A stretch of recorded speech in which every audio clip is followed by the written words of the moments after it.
Ih.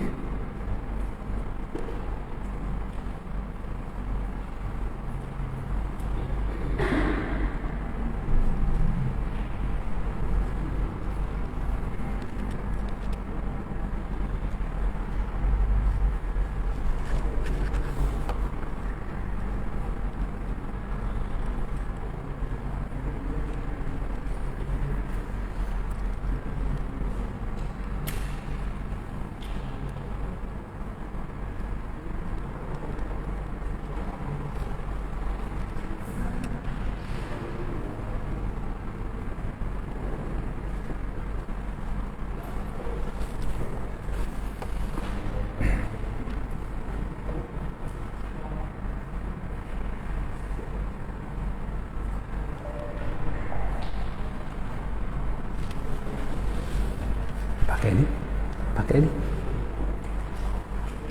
dipakai juga nih. Oh iya. Bismillahirrahmanirrahim. Assalamualaikum warahmatullahi wabarakatuh. Innal hamdalillah nahmaduhu wa nasta'inuhu wa nastaghfiruh wa na'udzu billahi min shururi anfusina wa min sayyiati a'malina. may yahdihillahu fala mudilla lahu wa may yudlil fala hadiya lahu. Asyhadu an la ilaha illallah wahdahu la syarika lahu wa asyhadu anna Muhammadan abduhu wa rasuluh.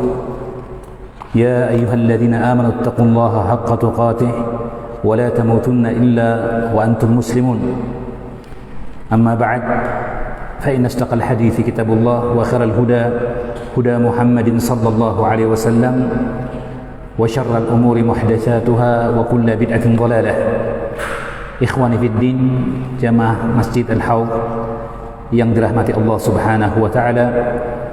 Alhamdulillah, kita bertemu kembali dalam pengajian kita membahas kitab Safinatun Najah karya dari Al-Allamah Salim bin Abdullah bin Sa'ad bin Sumair Al-Hadrami Asy-Syafi'i yang wafat pada tahun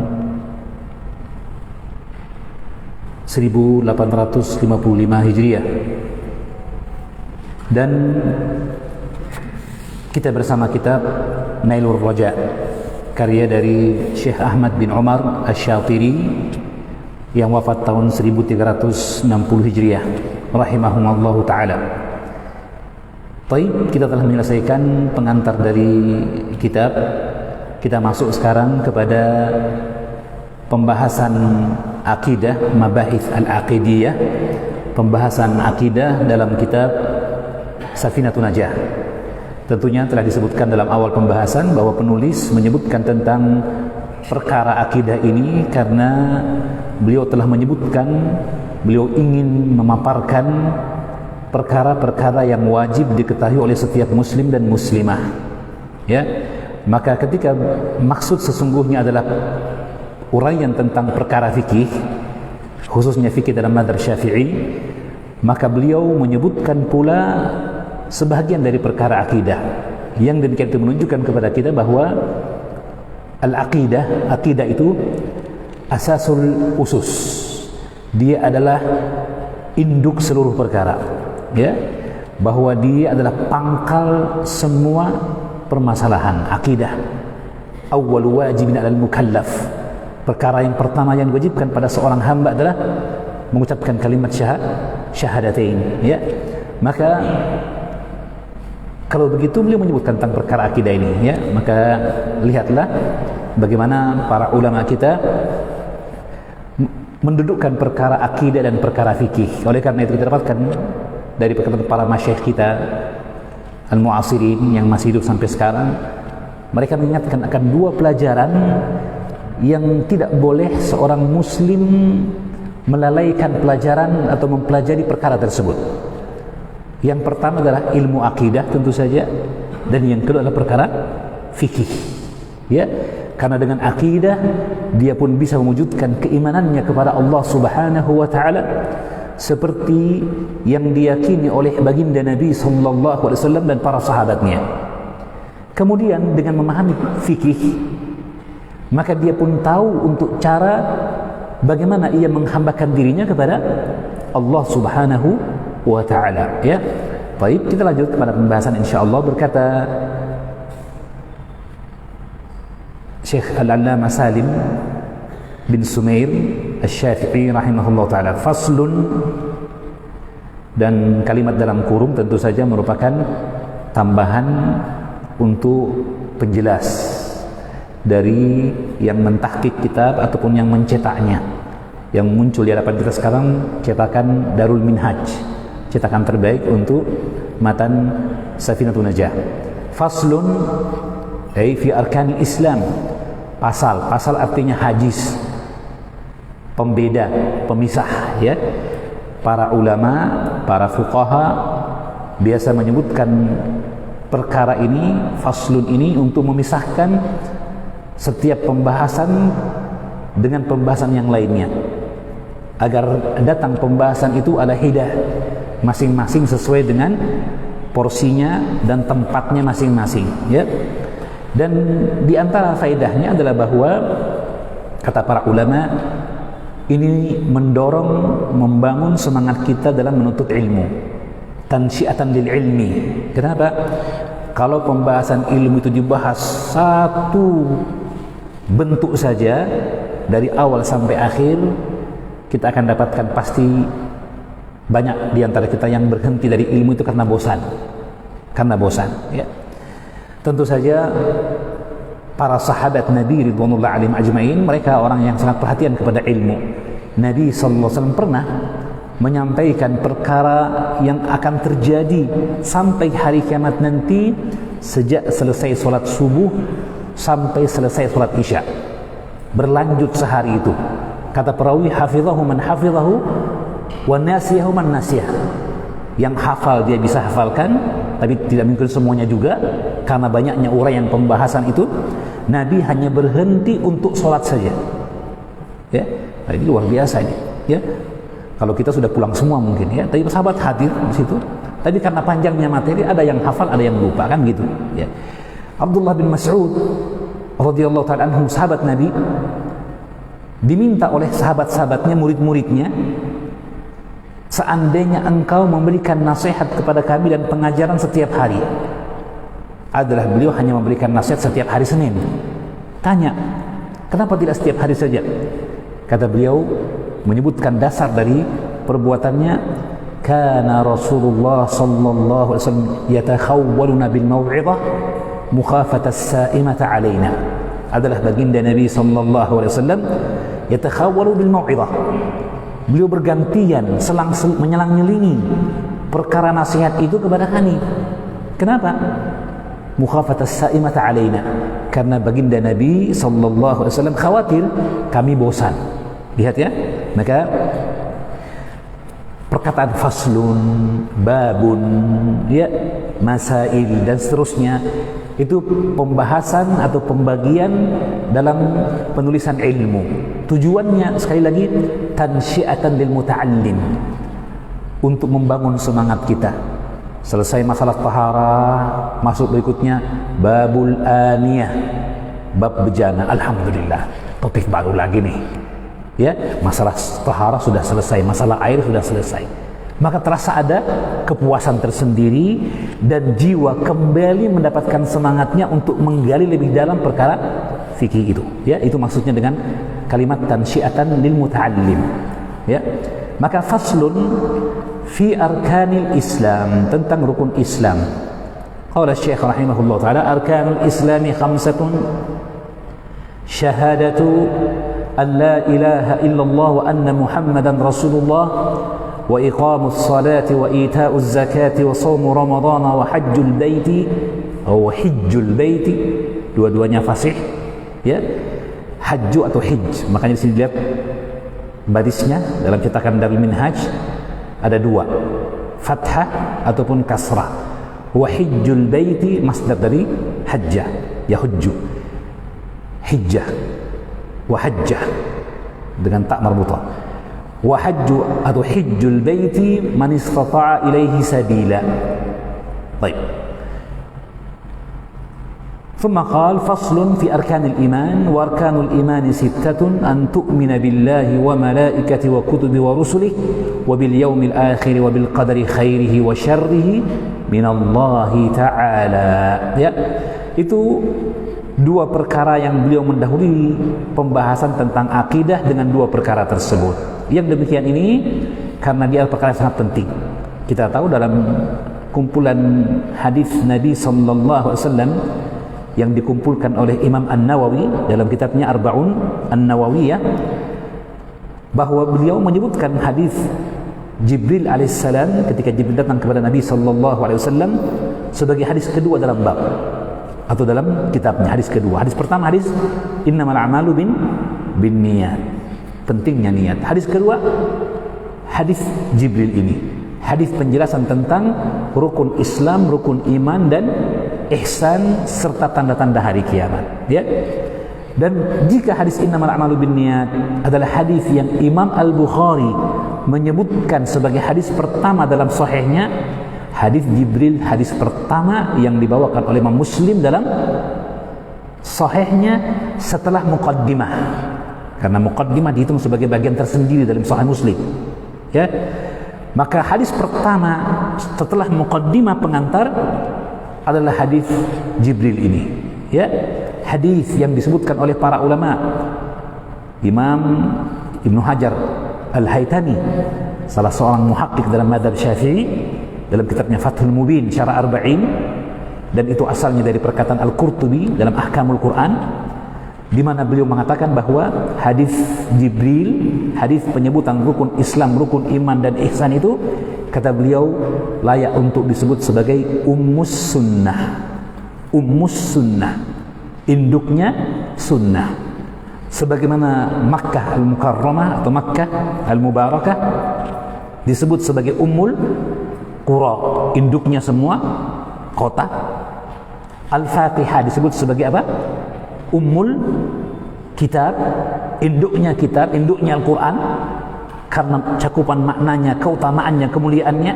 Maka demikian pula hadis Jibril disebut ummus sunnah, ya, liistimalihi, karena dia mengandung jami'a ma yatadammanu ahadits Rasulillah, yatadammanu ahadits Rasulillah sallallahu alaihi wasallam. Dia mencakup seluruh apa yang terkandung dalam hadis-hadis Nabi sallallahu alaihi wasallam, ya.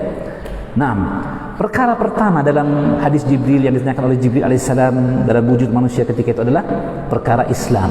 Ya Muhammad, akhbirni anil Islam. Wahai Muhammad, kabarkan kepadaku tentang Islam. Maka lihat, penulis pun mulai tentang rukun Islam, ya. Dan kita bisa lihat di sini, saya kira sudah jelas ini gambaran dari rukun Islam yang 5. Tentunya ada perkara-perkara yang perlu untuk kita ketahui, ya, dalam perkara pembahasan ini, meskipun tidak kita terlalu dalam untuk menelaahnya. Mari kita lihat kitab Nailur Raja. Baik, dalam kitab Nailur Raja, ya, maka perkara tentang arkanul Islam ini dikatakan oleh penulis Syekh Al-Allamah Ahmad Asy-Syatiri, arkanus Islami khamsatun, ya. Baik, arkanul Islami khamsatun. Rukun-rukun Islam itu ada 5. Ya. Kemudian beliau menjelaskan apa itu arkan. Dan ini perkara penting. Ya. Kata beliau, ruknu lughatan janibus syai'i al-aqwa. Janibus syai'i al-aqwa. Rukun itu sebenarnya asas, dasar, fondasi, itu rukun, ya. Secara bahasa janibus syai' al-aqwa, sisi sesuatu yang kuat dan kokoh. Ya, kalau di Ka'bah ada namanya rukun Yamani. Rukun Yamani, ya. Rukun Syamali berarti. Ya, atau rukun Syami disebut juga, rukun Syami, ya. Maka yang ini adalah dinding dari Ka'bah itu sendiri. Dinding dari Ka'bah itu sendiri, ya. Mana yang arah kanannya, mana yang kirinya dan seterusnya, ya. Maka rukun adalah janibus syai'il aqwa, sisi sesuatu yang paling kuat, kokoh, yang kokoh maksudnya, ya. Wa istilahan ibaratun an juz'in minal mahiyati la tatahaqqaqu illa bihi. Dia adalah ungkapan akan suatu bahagian yang merupakan mahiyah, pokok dan materi dari perkara tersebut, la yatahaqqaqu illa bihi, yang sesuatu itu tidak terwujud kecuali dengan rukun tadi. Jadi rukun artinya sesuatu yang menjadi dasar adanya perkara tadi. Itu maksudnya. Ibaratun an juz'in minal mahiyah, satu ungkapan yang menggambarkan bahagian dari mahiyah. Mahiyah artinya suatu inti atau materi dari suatu benda tadi, ya, yang tidak akan terwujud benda itu kecuali dengannya. Ya, maka di sini dimaksud dengan arkan. Arkan yang dimaksud seperti itu. Kalau dalam ilmu fikih dikatakan rukun adalah ma yalzam min adamihi al-adam wa la yalzamu min wujudihi al-wujud wa la adam wa yakunu dakhilan fi mahiyatihi. Itu pendapat jumhur ulama, ya. Kata mereka, yang namanya rukun adalah apa yang jika tidak ada tidak terwujud suatu itu. Seperti rukun berdiri dalam solat, rukun tumakninah dalam solat. Itu rukun apa tidak? Rukun, ya. Maka jika solat itu tidak ada tumakninahnya, apakah saya disebut solat? Tidak. Ma yalzamu min adami al-adam, sesuatu yang rukun tadi itu adalah sesuatu jika tidak ada. Sesuatu tadi adalah rukun, misalnya tadi rukun tumakninah dalam solat. Jika tumakninah tidak ada, ma yalzamu min adamihi al-adam, solatnya tidak sah. Kenapa? Karena yang namanya tumakninah itu hakikat solat. Intinya solat itu adalah tumakninah. Ada orang datang ke masjid, ya, solat tahiyatul masjid, lalu kemudian mendatangi Nabi SAW yang sedang bersama para sahabatnya. Kata Nabi SAW kemudian kepadanya, irji' fasolli fa innaka lam tusolli, pulanglah dan solat, kamu belum solat. Dikatakan fa innaka lam tusolli, maka dia ulang solatnya di tempatnya kembali, lalu kemudian datang lagi, salam lagi, dijawab salamnya. Namun kata Nabi kemudian pertama kali, irji' fasolli fa innaka lam tusolli, 3 kali diulang. Kali ketiga berkata sahabat tadi, ya Rasulullah, uhsinu ghairaha, wahai Nabi, saya tidak bisa lebih baik lagi untuk sholat, saya tidak bisa sholat yang lebih baik lagi, sudah itu yang mampu saya lakukan. Berarti ada kekurangan saya dalam sholat tadi. Dalam sebagian riwayat disebutkan wa kana yukhifu sholatahu, masalahnya adalah bahwa dia sangat meringkaskan sholatnya, artinya meninggalkan tumakninah dalam sholat. Ya, itu namanya rukun. Baik, wala yalzamu min wujudihi. Sekarang kalau ada sholat, rukun tumakninahnya dia kerjakan, apakah pasti sholatnya diterima? Apakah pasti sholatnya diterima? Belum tentu. Lihat dulu, jangan-jangan syaratnya tidak terpenuhi, dia sholat tidak wudu, sholatnya khusyuk sekali, bahkan lama sekali, tumakninahnya hebat, sempurna, berjam-jam tumakninahnya, tapi tidak wudu. Berarti tidak ada korelasi langsung antara terpenuhnya rukun dengan sahnya sholat. Yang ada adalah jika tidak ada rukun itu batal sholatnya, itu maksudnya, ya. Lalu apa bedanya dengan syarat? Karena syarat itu seperti itu definisinya. Bedanya bahwa yang namanya rukun bagian dari ritual ibadah tadi, tumakninah bagian dalam sholat. Kalau yang dikatakan syarat sahnya sholat seperti wudu, apakah dia bagian dari sholat? Bukan. Ya, kalau yang dikatakan bersihnya pakaian dari najis, bersih dari hadas besar dan kecil, apakah dia merupakan bagian dari sholat? Bukan, namanya syarat. Kalau ada atau tidak ada bersihnya badan dari najis, bersihnya badan dari hadas, tidak sah sholat. Sama dengan tidak ada tumakninah, tidak ada rukun, tidak ada sujud, tidak sah sholat. Begitu maksudnya. Ini rukun, ya, rukun. Nah, yang perlu diingatkan di sini bahwa Syekh Shalih bin Abdul Aziz Al-Syekh dalam kitabnya Syarah Arba'in Nawawiyah mengingatkan perkara penting di sini adalah bahwa kalimat rukun Islam, rukun iman, ini istilah yang disebutkan oleh para ulama. Ya, Adapun lafalnya dalam syariat tidak ada. Ya, yang ada untuk Islam lafalnya da'aim. Ya, dalam hadis riwayat Bukhari Muslim dari Abdullah bin Umar, Rasulullah bersabda, "Bunyal Islamu ala khamsin." Islam dibangun atas 5 perkara. Dalam riwayat selain Bukhari Muslim ada tambahan, "Bunyal Islamu ala khamsi da'aima." Da'aima jam'u di'amah yang artinya asas, tonggak. Yang kurang lebih sama dengan kalimat rukun.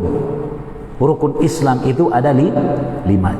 Yang ingin kita ingatkan sekali lagi bahwa kalimat rukun ini kalimat yang datang dalam perkataan para ulama.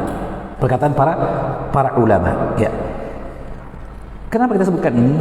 Untuk kemudian kita mengatakan bahwa hakikat dari perkara itu tentunya diambil dari keterangan dalil dan dari Al-Quran dan As-Sunnah. Yang ingin diingatkan oleh Syekh Saleh Ali-Syekh adalah bahwa ketika disebutkan rukun Islam ada 5, ya, rukun Islam ini ada 5.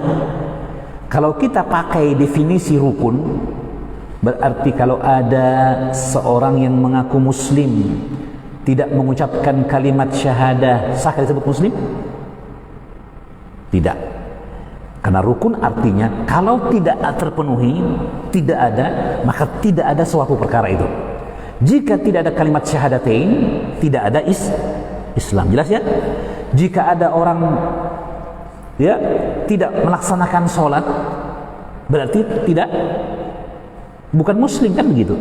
Nah, pertanyaannya, kalau tidak bayar zakat, tidak puasa Ramadan, tidak berhaji, apakah tidak dikatakan muslim?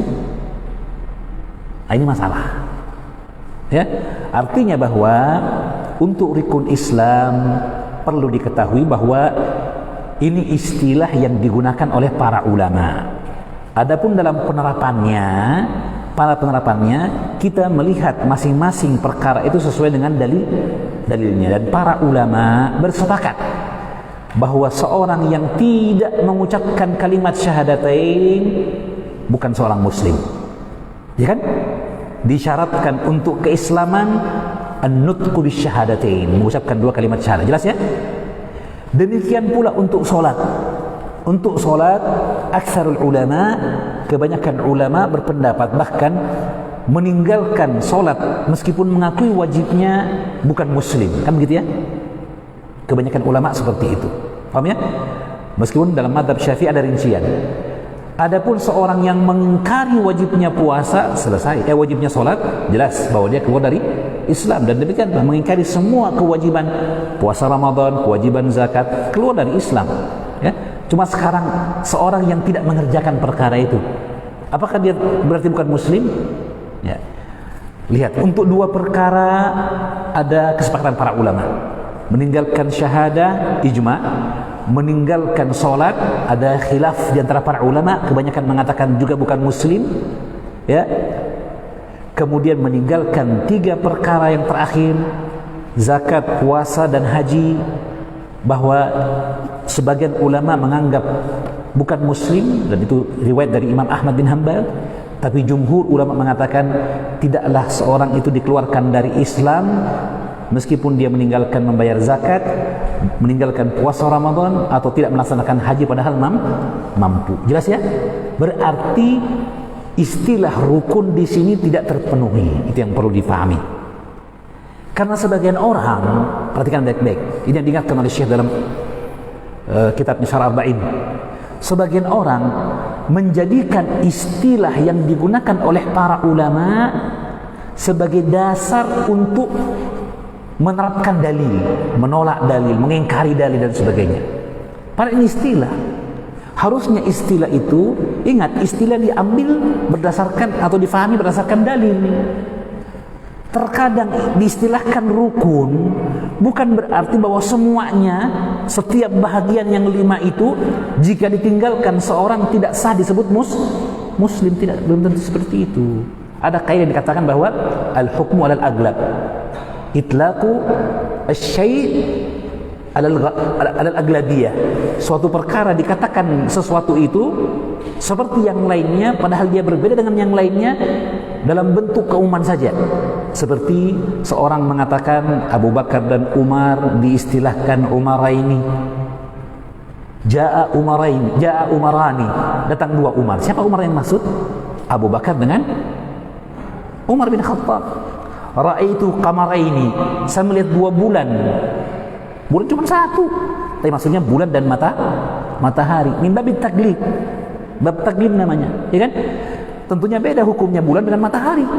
Beda ya hakikatnya antara bulan dengan matahari. Maka demikianlah. Jadi ini perkara penting. Karena hari-hari ini khususnya di kalangan kelompok liberal kita dapatkan perkara tadi. Ya seperti yang di sebagian tempat kami sebutkan, seorang yang mengaku sebagai mufti dari Australia misalnya, ya dia mengatakan bahwa ya hijab itu tidak wajib katanya. Kemudian hijab itu dalam Al-Quran kita akan dapatkan bahwa hijab itu dinding, bukan jilbab, bukan macam-macam dari perkara-perkara yang dia sebutkan tentang adab kubur. Dia mengatakan adab kubur itu hanya hadis-hadis saja ahad, ya dalam Al-Quran tidak ada katanya. Sedangkan kita tahu bahwa adab kubur itu kan kaitannya dengan apa? Hisabul amal. Seorang mendapatkan balasan sesuai dengan amalnya. Kata dia, kan yang namanya hisab itu di hari kiamat saja. Kenapa di kubur orang sudah dihisab? Akalnya digunakan. Dia mengambil kaidah bahwa yaumul hisab itu hari akhirat, selesai. Itu istilah yaumul hisab. Maka semua dalil tentang adab kubur, adanya hukuman di kubur dan sebagainya, kata dia apa?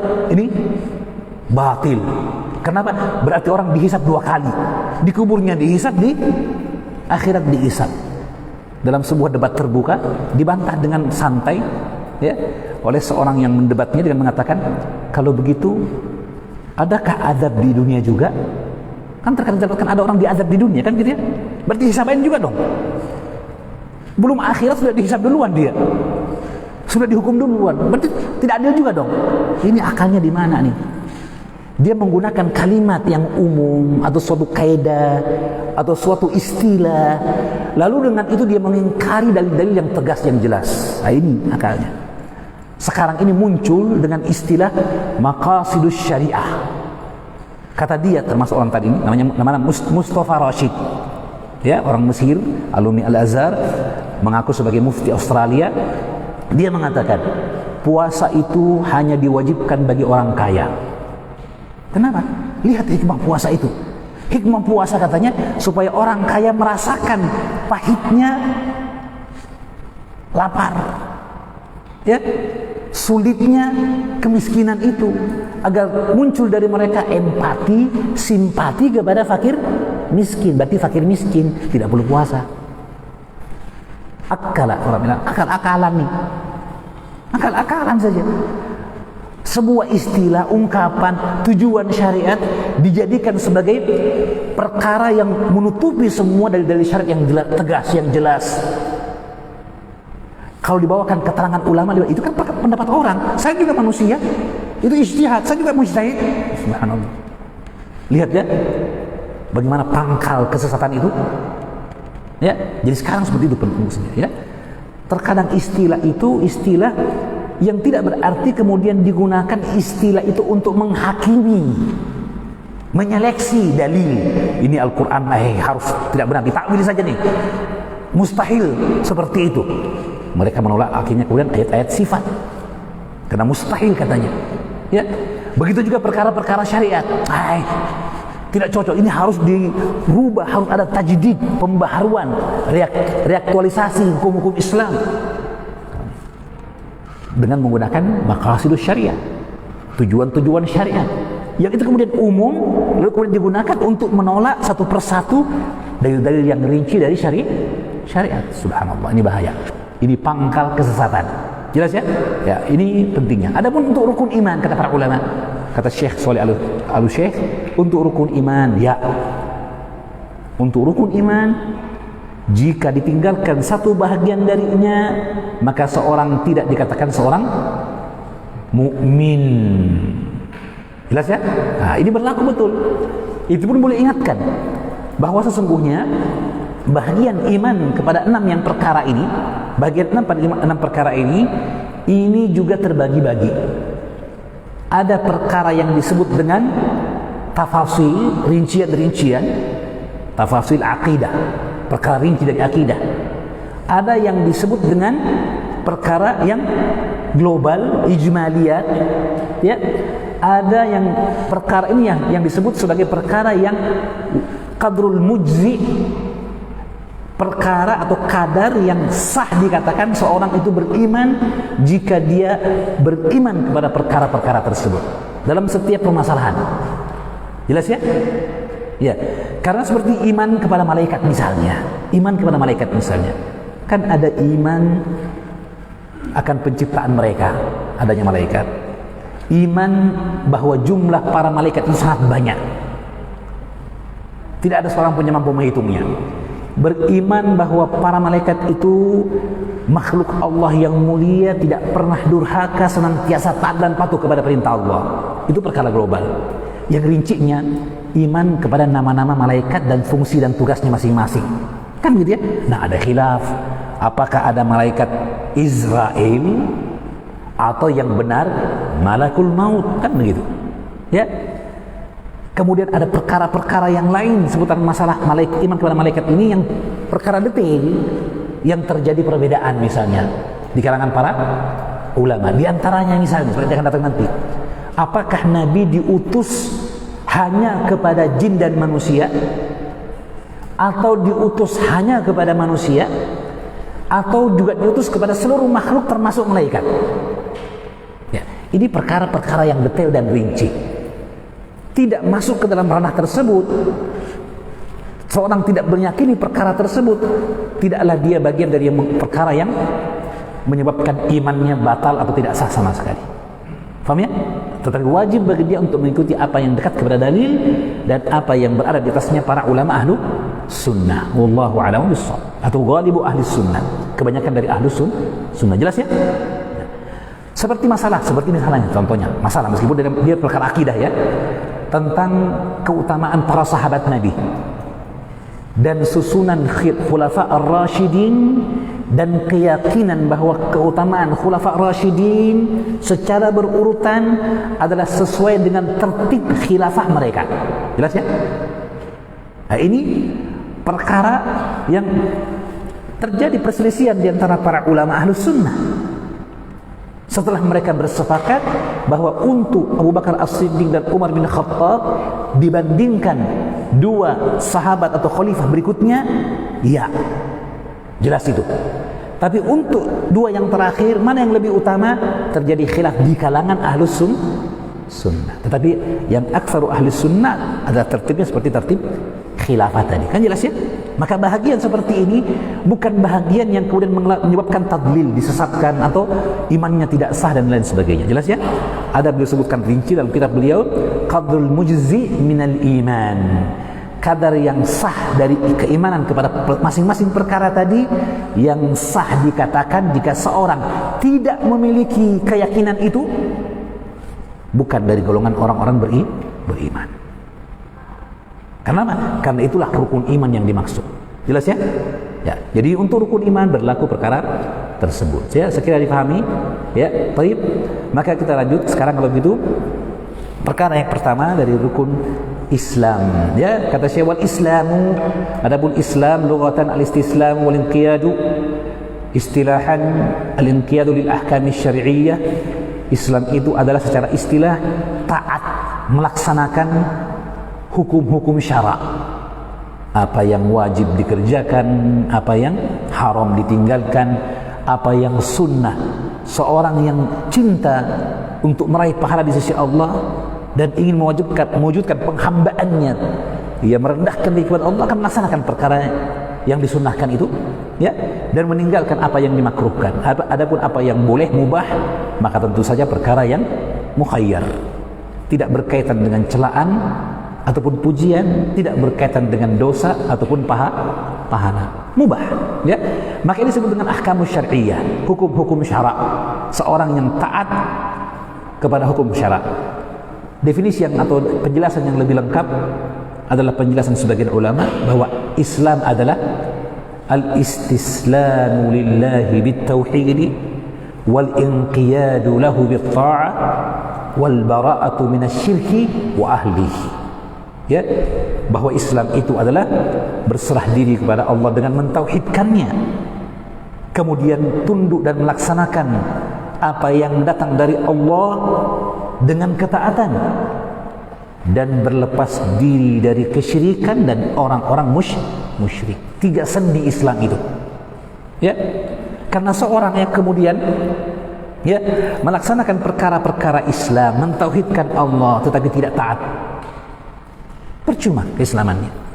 Seorang yang taat tapi kemudian ia tidak berlepas diri dari syirik, kesyirikan dan orang-orang musyrik. Apa yang dia fahami kalau itu dari arti Islam itu sendiri? Islam itu yang pertama adalah mengucapkan 2 kalimat syahadah, dan kalimat pertama dari 2 kalimat syahadah apa? Asyhadu an la ilaha illallah, la ma'budu bihaqqin illallah, yang melazimkan ia mengingkari semua sembahan selain Allah dan mengingkari orang-orang musyrik. Itu ketentuannya, ya. Jadi kita lihat di sini. Wal ma'na anna al-ajza' allati la tatahaqqaqu mahiyatul islami illa biha khamsatun. Arti dari rukun Islam yang dimaksud adalah bahwa dia adalah perkara-perkara al-ajza', bagian-bagian yang tidak terwujud hakikat Islam itu kecuali dengan kelima perkara tadi. Ingat, tidak terwujud hakikat Islam fil ghalib alal aglab, ya, yang disepakati meninggalkan kalimat syahadatain bukan muslim. Jelas ya?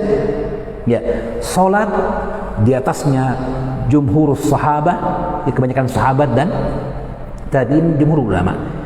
Ya, sebagian menukilkan ijma dalam hal tersebut. Adapun yang 3 yang lainnya, seorang yang tidak mengerjakannya maka masih dikatakan muslim. Masih dikatakan muslim. Jelas ya? Ya. Adapun apa yang disebutkan dalam hadis Abu Hurairah tentang kisah kisah Abu Bakar As-Siddiq memerangi orang-orang yang murtad dari Islam karena tidak bayar apa?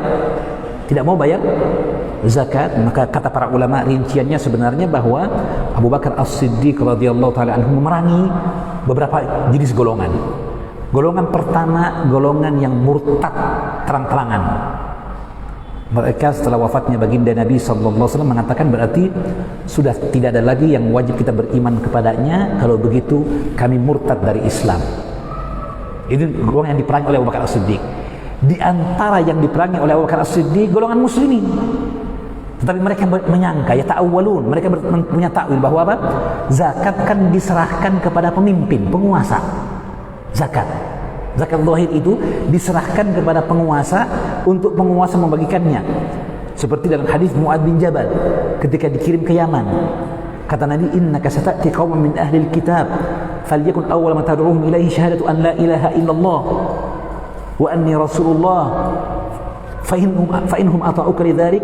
Disebutkan tentang salat, fa inhum ata'uka lidzalik fa'limhum anna Allah farad alaihim zakatan atau sadaqatan tu'khadhu min agniyaihim wa turaddu ila fuqara'ihim. Siapa yang mengambil zakat tadi?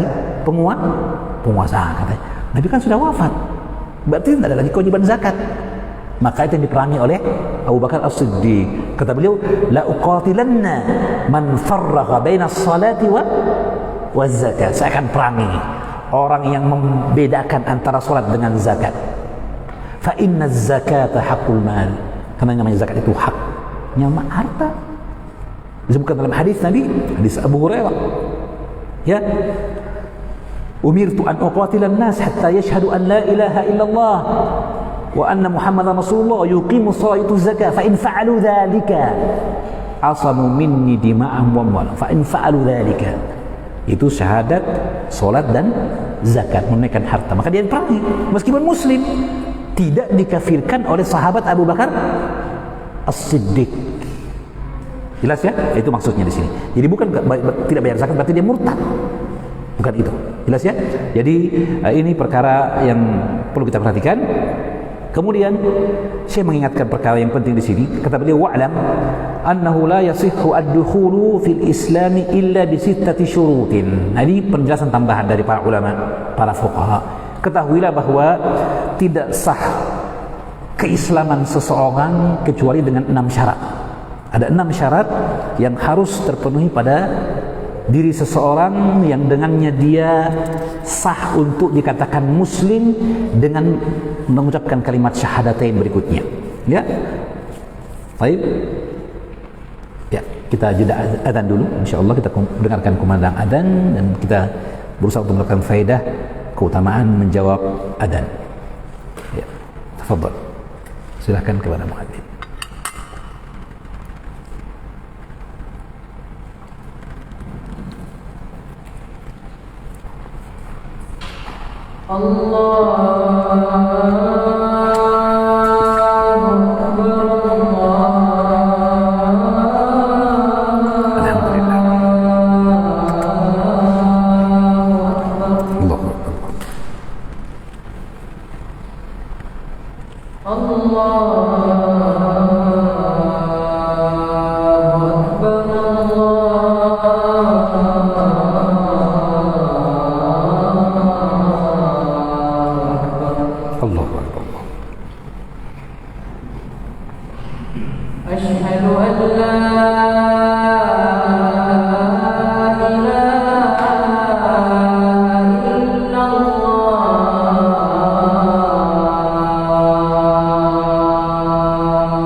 Baik, kita lanjutkan sedikit perkara yang berkaitan masalah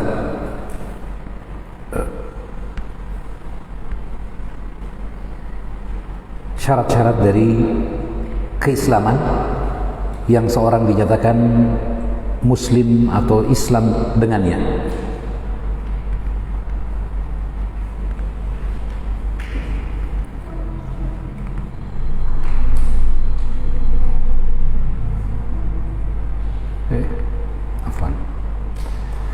Baik. Kata Syekh, wa'lam, halaman 78, wa'lam annahu la yasihhu ad-dukhul fil Islam illa bi sittati syurutin. Al-aqlu wal bulughu wal ikhtiyaru wan nutqu bis syahadataini wal muwalatu wat tartibu bainahuma. Kata Syekh Ahmad Asy-Syatiri rahimahullah taala, ketahuilah bahwa tidaklah sah seseorang masuk ke dalam Islam kecuali dengan 6 syarat. Ada 6 syarat yang dengannya seorang sah menjadi muslim. Yang pertama, al-aqlu. Tentu lawannya apa? Al-junun, adamul aqli. Orang yang tidak berakal, orang yang gila, maka dia min ahlil fatrah, dari golongan ahlul fitrah tentunya. Ya. Adapun seorang yang dikatakan muslim, maka dia adalah seorang yang sah ketika dia masuk Islam dalam keadaan dia berakal. Berakal yang pertama, yang kedua al-bulugh, ya. Bulugh di sini dikatakan bahwa dia dewasa, ya. Meskipun tentu saja anak yang masih kecil pun jika dia ya sudah melaksanakan perkara syariat disebut muslim. Dan bahkan sekalipun dia belum melaksanakan syariat, tetapi salah satu di antara kedua orang tuanya adalah muslim, maka dia dari golongan muslim. Yulhaqu bi aula diyanatain min abawaihi. Digolongkan dia kepada orang tua yang paling bagus agamanya di antara kedua orang tuanya, ayah atau ibunya, ya. Jika ada yang muslim, ya, maka dia muslim. Ya. Sebagian mengatakan al-bulugh di sini bulughud dakwah. Ketika telah sampai kepadanya dakwah, telah sampai kepadanya dakwah. Yang kedua, yang ketiga al-ikhtiyar. Artinya seorang yang dipaksa masuk Islam dikatakan bukan muslim. Mukrah, terpaksa dia. Hatinya tidak tenang dengan keislaman. Jelas ya? Ya. Fal ikrah bil islami laisa muslima. Seorang yang dipaksa untuk berislam dia bukan Islam. Jelas ya? Baik. Karena terpaksa. Karena Islam itu dengan keridhaan. Ya. Kemudian yang jadi ikhtiar. Ikhtiar artinya pilihan dan keridhaan. Ya. Itu yang ketiga. Yang keempat, an-nutqu bisyahadatain. Seorang haruslah mengucapkan kalimat syahadah. 2 kalimat syahadat. 1 kalimat saja tidak cukup. Harus keduanya. Dan di sana ada khilaf di kalangan para ulama. Apakah harus dengan lafal asyhadu? Paham ya? Sesuai dengan zahirnya hadis Nabi, hadis Abu Hurairah disebutkan, umirtu an uqatilan nasa hatta yashhadu. Maka harus dengan kalimat itu. Dan itu pendapat Imam Ar-Rafi'i dan An-Nawawi. Zahir perkataan Imam Ar-Rafi'i dan An-Nawawi, atau disebut juga Asy-Syaikhain. Ya, seperti dalam kitab Ad-Durrah dinukilkan di sini oleh Syekh Dr. Labib Najib Ghalib Abdullah Ghalib. Beliau mengatakan, ya, syahada wa zahiruhu annahu la budda min lafdz syahadah. Haruslah dengan lafal syahadat untuk seorang masuk dalam Islam.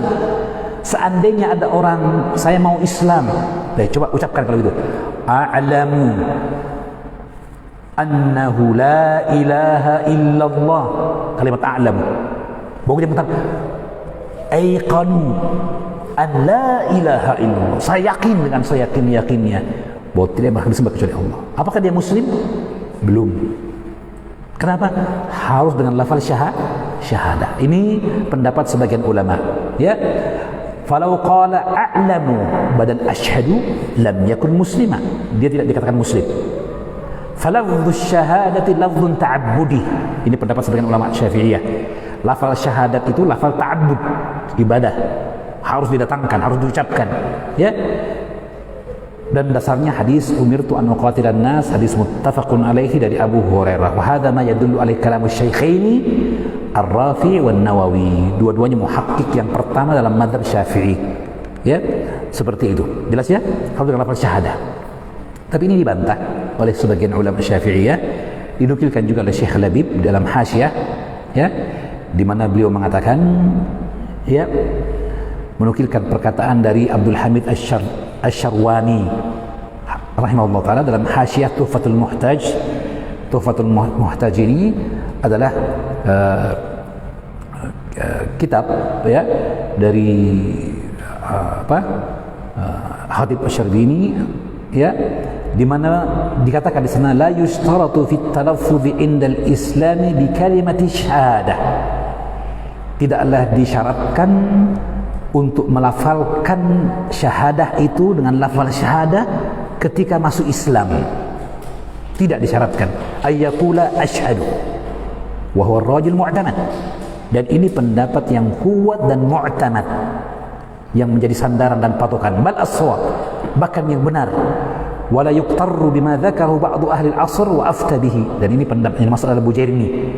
Bujairmi dalam Syarah Khatib Syarbini untuk matan Abi Suja mengatakan sama seperti Imam Nawawi, sama seperti Ar-Rafi, harus kalimat syahadah, asyhadu, ya. Ini dibantah oleh Syarwani. Kata beliau, beda dengan, jangan tertipu dengan pendapat sebagian ulama masa kini yang berfatwa dengannya bahwa haruslah dengan lafal asyhadu. Dalam bagian yang lain dari kitabnya, Syarwani mengatakan al-muwafiq lil adillati adamu istirati lafzati asyhadu min asliha. Yang sesuai dengan dalil, tidak disyaratkan lafal asyhadu. Jelas ya? Nah, itu. Dan pendapat yang terakhir ini yang lebih kuat, wallahu a'lam bishawab. Pendapat yang terakhir ini yang lebih kuat bisa kita lihat dalam penjelasan Al-Hafidh dalam Fathul Bari. Dan dalil yang dimaksud oleh Imam Asy-Syarwani, dalil adalah hadis sahih riwayat Bukhari. Hadis sahih riwayat Bukhari, ya, nomor tulis 4339. 4339 dan nomor 7189 dari hadis Abdullah bin Umar. Hadisnya saya bisa bacakan, kita ringkas saja ceritanya. Jadi setelah Fatu Makkah, ya, Rasulullah mengutus Khalid bin Walid untuk berdakwah, ya, ke sebahagian suku-suku Arab, yaitu ke Juzaimah ibni Amir ibni Abdi Manat ibni Kinanah. Disuruh Nabi untuk berdakwah ke sana. Itu sebelum ke Hunain. Karena Hunain setelah Fatu Makkah, setelah penaklukan kota Makkah, banyak orang Quraisy yang masuk Islam.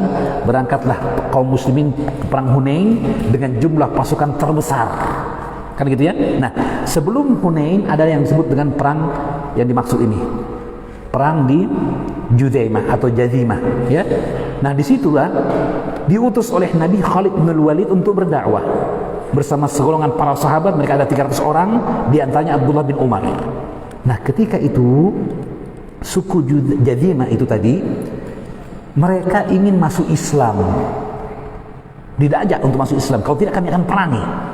Mereka ingin masuk Islam, kata Ibnu Umar, wala yuhsin, namun mereka tidak bisa mengucapkan kalimat syahadah itu dengan baik.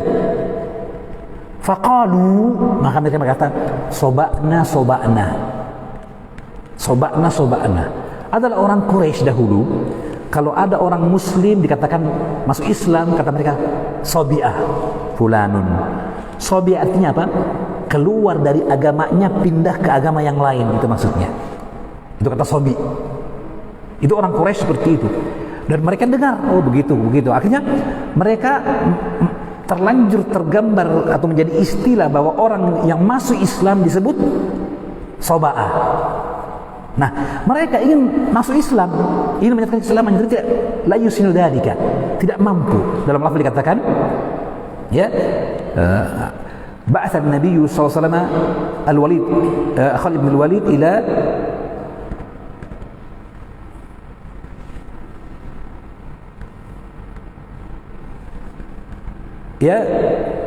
ila Bani Juzimah, ya, Kemudian fada'ahum ilal islami falam yuhsinu an yaqulu aslamna, untuk mengajak mereka kepada Islam, dan mereka tidak bisa mengucapkan kami sudah Islam dengan baik.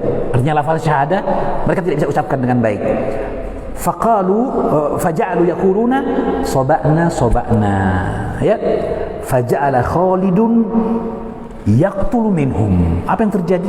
Khalid tetap perangi mereka, dianggap tidak masuk Islam, menolak untuk Islam ya. Wa ya'siru, dan beliau tawan sebahagiannya.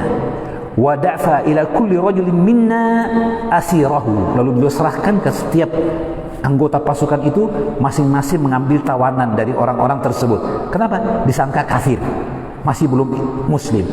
Nah, kemudian keesokan harinya Khalid memanggil semua para sahabat anggota pasukan dan menyuruh mereka membawa tawanan mereka bersama mereka. Lalu beliau umumkan, hari ini semua yang punya tawanan bunuh tawanannya. Maka Ibnu Umar yang ada dalam pasukan itu menolak. Kata beliau, wallahi saya tidak akan membunuh tawanan saya, mereka sudah Islam. Demikian pula setiap sahabatku, murid-muridnya, jangan ada yang membunuh tawanannya sampai kita datang kepada Nabi dan menanyakan kepada Rasulullah. Maka mereka datang kepada Rasulullah dan bertanya, Rasulullah, ini orang-orang Jazimah ini tadi sudah menyatakan keislamannya, cuman mereka tidak bisa mengucapkan kalimat syahadah. Maka mereka bilang sabakna, kami sudah muslim, kami sudah muslim. Khalid memerangi mereka, membunuh mereka. Mendengar ucapan Ibnu Umar, maka Nabi mengangkat tangannya dan berkata, Allahumma inni abrau ilaika mimma fa'ala Khalid ibn Walid. Ya Allah, sungguh aku berlepas diri dari apa yang dikerjakan oleh Khalid bin Walid. Diingkari oleh Nabi perbuatan Khalid, dan disetujui pendapat siapa? Ibnu Umar, yang menyatakan bahwa dia itu muslim sudah, menunjukkan bahwa tidak harus mengucapkan kalimat asyhadu an la ilaha illallah. Dan ini hujjah qati'ah untuk pendapat yang mengatakan la yustarat. Meskipun ada ihtimal untuk dikatakan bahwa itu bagi yang tidak mampu. Adapun bagi yang mampu tentu saja selesai masalah. Bagi yang bisa diajar, ucapkanlah, maka ajar dulu khurujan anil khilaf, untuk keluar dari perselisihan. Jelas ya? Nah, ini titik permasalahan dalam masalah ini. Ya, jadi tidak disyaratkan nutqu ya. Kemudian syarat yang kelima tadi apa? Al-muwalah. Ya, bahwa dia haruslah berturutan langsung. Itu muwalah namanya. Ya. Muwalah jangan sampai terhenti tahapannya. Begitu berakal kemudian dia balik ya, maka kemudian dia punya pilihan dan tidak dipaksa, segera mengucapkan kalimat syahadatain. Berturut, itu namanya muwalah. Ayyaf'ala ats-tsani tilwa al-awwal. Segera setelah yang pertama dia kerjakan yang kedua. Jelas ya? Ya. Dan syarat yang keenam tertib bainahuma. Tertib urutannya seperti yang tadi dimaksud. Kalau dia ucapkan syahadat dulu masih gila, tapi saya mau tonjak Islam, sebentar gila ini ya, mau tonjak Islam, kucicil mie dulu, saya ucapkan dulu kalimat syahadat, nanti akalnya baru datang, nanti sembuh baru selesai. Tidak bisa. Tertibnya berakal dulu. Kalau gila obati dulu, baru ucapkan kalimat syahadat. Paham ya? Itu namanya tertib ya. Untuk muwalah ini sebagian ulama Syafi'iyah juga tidak mengatakan dia merupakan syarat. Seperti disebutkan juga oleh Syekh Labib ya dalam penjelasan di sini, bahwa Ibnu Hajar Al-Haytami berpendapat la tushtaratu al-muwalah. Tidak disyaratkan al-muwalah itu ya. Dan 6 syarat ini biasa disebutkan dalam bait syair ya.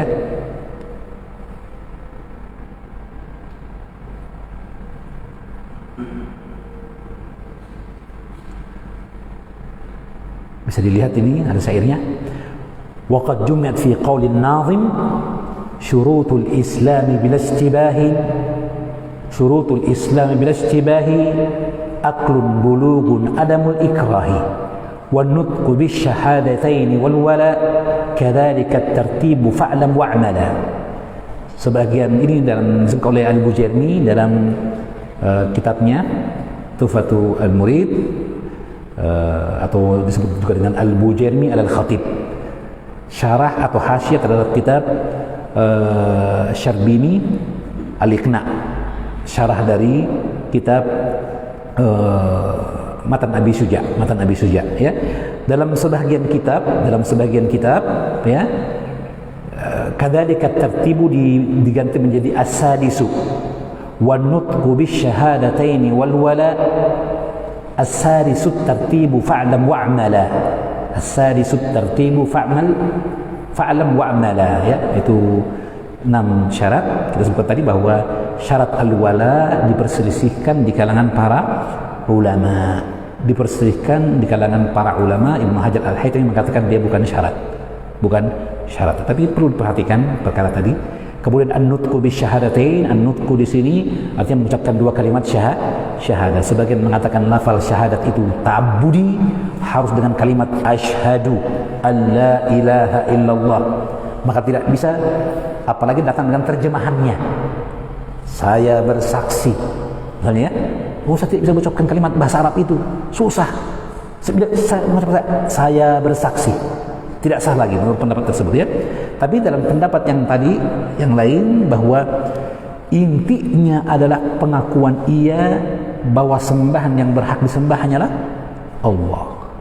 Maka jika dia mengatakan a'lam, yaqinan, atau aiqanu, saya yakin, aqulu bil yaqini asyhadu an la ilaha, maka dia sah disebut sebagai ucapan kalimat syahadah. Seorang disebut muslim karenanya dasarnya tadi hadis Ibnu Umar, sahih riwayat Bukhari, ya. Saya kira itu dulu, ikhwati fiddin. Ada pertanyaan sebelum untuk pembahasan atau diselesaikan tentang salat ini, atau tentang rukun Islam ini?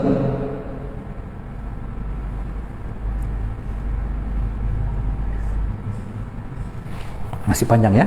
Ya. Ada pertanyaan dari jamaah? Ya. Dari Ustaz nih. Ustaz.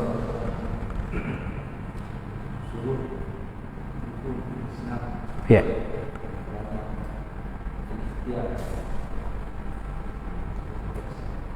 Ada kejadian seorang muslim ingin menikahi seorang muslim. Ayo. Seorang muslimah. Ya. Apakah barakallahu fikum. Ya. Ya. Nah, barakallahu fikum. Pertanyaan yang bagus sekali, ya. Jadi seorang yang non muslim akan menikahi seorang wanita muslimah, disyaratkan kepadanya untuk masuk Islam. Karena tidak sah pernikahan seorang wanita muslimah dengan lelaki yang non muslim. Nah, ketika disyaratkan maka dia perlu mengucapkannya. Boleh jadi karena mukrah, terpaksa, yang penting supaya dapat ini, jodohnya tinggal itu dan sebagainya, ya. Ya, bagaimana hukumnya? Maka hukum permasalahan ini sekali lagi bahwa kita tidak tahu hati orang. Masalah ikrar atau tidak itu masalah hati, dan ikrar yang dimaksud itu adalah ada ketentuannya. Adakah ada yang mengancam dia dengan senjata? Jika tidak, maka itu menunjukkan bahwa dia ridha. Dia tanpa paksaan, ya. Bukankah semua orang tahu bahwa banyak bunga di taman, berjuta bintang di langit, kan gitu, ya. Perempuan tidak satu saja kok. Kalau dia tidak mau menerima ini, dia cari yang lain banyak. Tapi ketika dia mau itu, boleh jadi ini jalan hidayah baginya.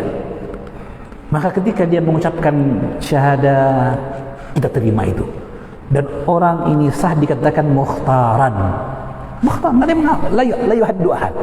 Tidak seorang mengancam dia, ya kan? Ya. Dan menjadi petunjuk bagi kita kisah Islamnya Abu Talhah dengan Ummu Sulaim radhiyallahu taala anhuma, ya, di mana tiga kali Abu Talhah datang melamar Ummu Sulaim, dan setiap kali datang Ummu Sulaim mengatakan laisa mithlaka an yurad, orang sepertimu tidak pantas untuk ditolak jika melamar, harus diterima. tetapi menghalangi aku kekufuranmu. Seandainya engkau muslim, hari pertama begitu, dia pulang, saya ngapain Islam? Pikir, tapi ini wanita yang subhanallah, ya, menjaga dirinya, wanita yang baik, saya mau lamar lagi, sebentar kembali, kamu bukan muslim, seandainya kamu muslim. Sampai kali ketiga dia mengatakan, ya, kalau begitu saya terima keislaman ini. Maka dia pun mengucapkan kalimat syahadah tadi, dia pun berislam, dan disebutkanlah bahwa bahwa keislamannya itu dipilih oleh Ummu Sulaim sebagai mahar.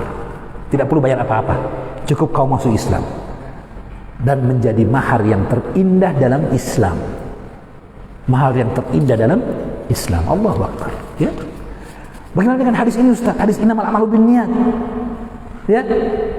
Faman kanat hijratuhu li dunya yusibuha aw imra'atin yankihuha, Muslim bukan yang lain, aw yatazawwajuha. Barang siapa hijrah karena dunia ingin dicari atau wanita yang ingin dinikahi, maka hijrahnya karena wanita. Ya, ini ucapan baginda Nabi SAW untuk mengingatkan kepada kita tentang pentingnya niat. Tapi kalau ada orang hijrah karena wanita, selama itu pilihan yang dia pilih dan dia berislam dengan kerelaan hatinya, tidak masalah. Oleh karena itu para ulama mengingatkan bahwa dalam penjelasan hadis innamal a'malu binniyat, ada sebuah riwayat dari Abdullah bin Mas'ud tentang ada orang di zaman Nabi yang dia hijrah karena Ummu Qais. Di tempat itu di Madinah ada Ummu Qais, maka dia pun hijrah supaya bisa menikah dengan Ummu Qais. Fakana yuqal, maka dikatakan dia kemudian muhajir Ummi Qais, dijuluki itu, diberi julukan muhajir Ummu Qais, orang yang hijrah karena Ummu Qais, hijrah karena Ummu Qais, dan seterusnya, begitu, ya. Tapi disebutkan oleh para ulama bahwa hadis tersebut tidak ada kaitannya dengan hadis innamal a'malu binniyat, untuk menunjukkan bahwa sekalipun hijrahnya karena Ummu Qais, selama Islam dia hijrah karena Islam dan dia kemudian baik keislamannya, tidak ada masalah. Ya, terkadang seorang pun ketika dia masuk Islam, dia menerima Islam belum dalam keadaan total, masih 60%, sambil terus mempelajari Islam. Itu bukan qadih, itu bukan penghalang untuk keislamannya. Ya, maka demikianlah iman itu yazidu wa yanqus, yazidu bil ta'ati wa yanqusu bil ma'siyah. Dalam akidah Ahlussunnah, iman itu bertambah dengan ketaatan, berkurang dengan maksiat. Bahwa keyakinan kita dalam Islam itu sendiri, insya Allah dari hari ke hari semakin kuat, insya Allah, meskipun kadang juga menurun. Tapi demikianlah keadaan itu.